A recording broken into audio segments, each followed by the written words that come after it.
Sur les 42 000 platanes plantés au milieu du 19e siècle de Toulouse au bassin de Thau, ceux poussant entre Carcassonne et l'étang sont déjà considérés comme perdus.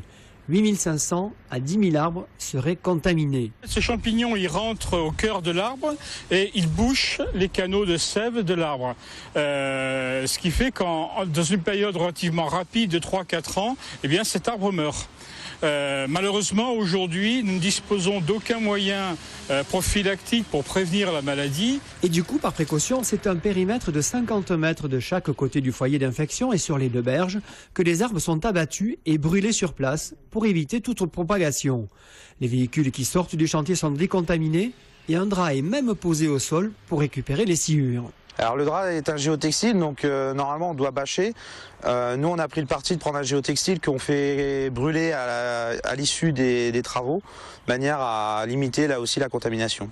Les voies navigables de France ont abattu 1629 platanes en 2012. Cette année, le chiffre devrait doubler. La campagne 2013 de lutte contre le chancre coloré coûte 7 millions d'euros rien que pour cet organisme. Le projet de restauration a déjà commencé. Ce programme de replantation, il vise sur un nombre d'années très important à restaurer les plantations, c'est-à-dire à la fois recréer la monumentalité du canal telle qu'on la connaît aujourd'hui et en même temps varier les essences de façon à éviter ce que l'on connaît aujourd'hui avec une seule essence d'un bout à l'autre du canal, parce que le jour où il y a un problème, eh bien, ça tombe comme un château de cartes.